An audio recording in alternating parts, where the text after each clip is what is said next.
Hey, what's up everybody? Coach Kyle here. If you like this video, please give it a thumbs up. Subscribe to the channel to get more content like this. I post 3 to 5 times weekly. If you have any topics you'd like me to cover, comment below, send me a message, get a hold of me somehow.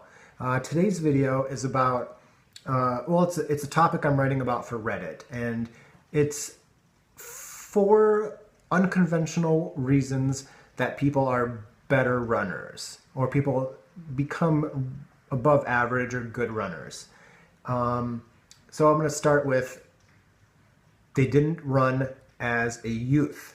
And what that means is that there's something called a running age. And I don't know if this is actually a real thing, but what the running age is that if, let's say you start running when you're 30 years old, but now you're 50. Your running age is only 20 years old. Whereas if somebody started running when they were 10 years old and now they're 50, they've been running a lot longer than you, which means that they've spent more time at their peak. Whereas the longer you run, the harder it gets to maintain and improve that fitness. But also, that's more wear and tear on the body. So I'm not saying running is bad for you, but it's not easy. It's effortful, okay? So having a shorter running age might mean that you could potentially run better longer into your life. Another one is that people become better runners because they're lazy. And what this means is that when they're not running, they're resting. So Usain Bolt plays a lot of video games, but when he runs hard. He does quality sessions.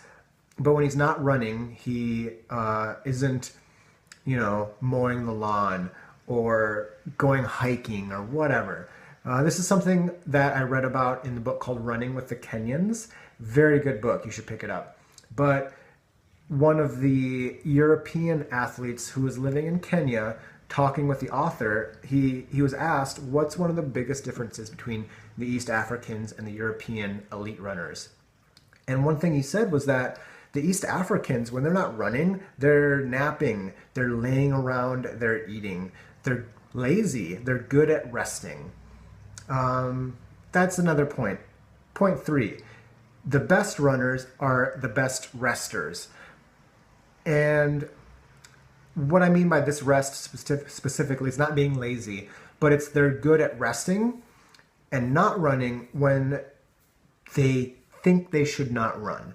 And this isn't because they don't feel like running, or it's raining out, or it's 10 degrees outside.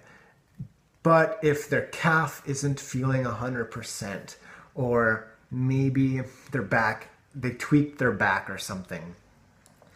The best runners are the ones that, instead of pushing through, going for their scheduled run anyway and hoping their Achilles doesn't get worse, hoping their Achilles gets better, hoping that their tweaked back doesn't get worse from running. You can rest or you can run through it. And running through it will almost always make it worse. My number 1 rule with my athletes is to don't run through a niggle. And maybe the best runners in the world, or at least the normal people that improve really well over time, are the best at not running when they don't think they should run. 4th and final reason that I could think of was that the best runners in the world, or the people that are just really good at running, are really good at running when they don't feel like it. There's 2 times to go out and train, when you want to and when you don't. But I can guarantee you that almost every time you don't want to go run, once you get started, you'll be glad you did. So maybe the best runners in the world or the above average runners are simply people that are really good at going running when they don't feel like it. Do you have any other reasons why any unconventional reasons why somebody or people in general might improve better than others at running? Let me know in the comments. I'm really interested in what you have to say. Thanks. Bye.